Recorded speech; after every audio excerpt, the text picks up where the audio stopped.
चलिए आज एक बहुत ही ज़रूरी और सच कहूँ तो एक गंभीर विषय पे बात करते हैं। हम सोर्स मटेरियल के आधार पर ये समझने की कोशिश करेंगे कि आरक्षण पर डॉक्टर अंबेडकर के क्या विचार थे, प्रशासनिक दक्षता का सिद्धांत क्या था और सोर्स के अनुसार जब इस संतुलन को बिगाड़ा गया तो उसके क्या दुखद परिणाम हुए। इस पूरी चर्चा की शुरुआत एक ऐसे सवाल से होती है जो जो हमें सोचने पर मजबूर कर देता है। ये एक ऐसा सवाल है जो इस मुद्दे की मानवीय कीमत को तुरंत हमारे सामने लाकर रख देता है।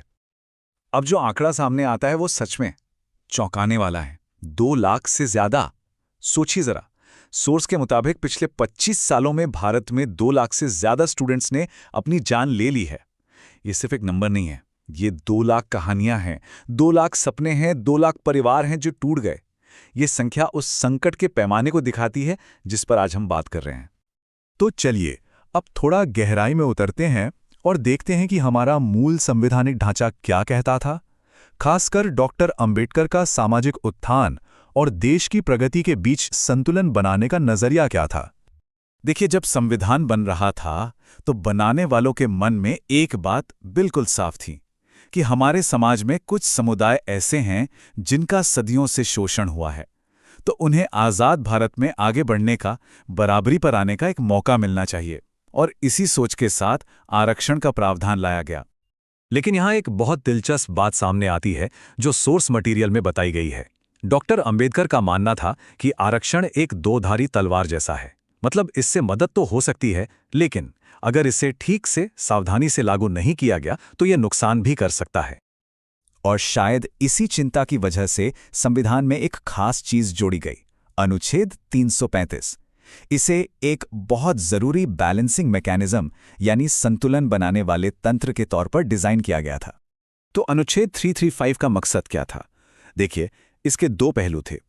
एक तरफ यह कहता था कि एससी और एसटी समुदायों के दावों पर विचार किया जाए, लेकिन, और ये लेकिन बहुत जरूरी है, साथ में यह भी सुनिश्चित किया जाए कि प्रशासन की जो एफिशिएंसी है, जो कामकाज की गुणवत्ता है, उससे कोई समझौता ना हो। मकसद ये था कि युवाओं को अपनी काबिलियत सुधारने के लिए भी प्रोत्साहित किया जाए ताकि वो समाज में सबके बराबर खड़े हो सकें। तो अब सवाल ये उठता है कि ये बैलेंस बदला कैसे।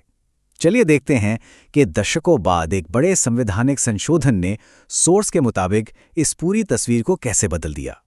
सोर्स मटेरियल 1995 के साल को एक बहुत बड़ा टर्निंग पॉइंट बताता है, एक ऐसा मोड़ जहां से सोर्स के अनुसार राजनीतिक विचारों ने संविधान की मूल भावना पर हावी होना शुरू कर दिया।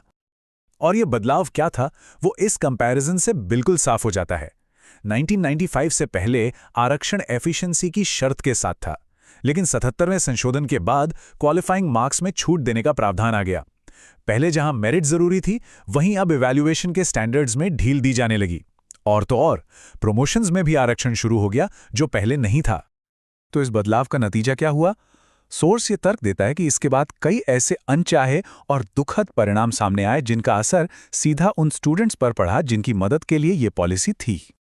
तर्क दिया जाता है कि हाँ, इससे दाखिले और नौकरियों के रास्ते तो खुल गए, लेकिन वो जो एक इंसेंटिव होता है, एक प्रेरणा होती है कि अपनी काबिलियत को इतना बढ़ाएं कि दूसरों की बराबरी कर सकें, वो कहीं ना कहीं खत्म हो गया। सोर्स एक चेन ऑफ इवेंट्स की तरफ इशारा करता है। देखिए, होता क्या है, सबसे पहले एडमिशन और नौकरियों के लिए जो स्टैंडर्ड्स थे उनमें ढील दी गई।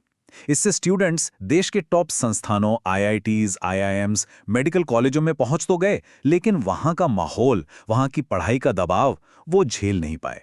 जब वो अपने साथियों से लगातार पीछे रहने लगे तो धीरे धीरे उनमें एक हीनता की भावना, एक जबरदस्त मानसिक दबाव बनने लगा, और इसका अंत कई बार बहुत दुखद होता है। और सोर्स में दिए गए आंकड़े एक बहुत ही भयानक तस्वीर दिखाते हैं। हर दिन औसतन 35 छात्र अपनी जान ले लेते हैं, हर रोज 35।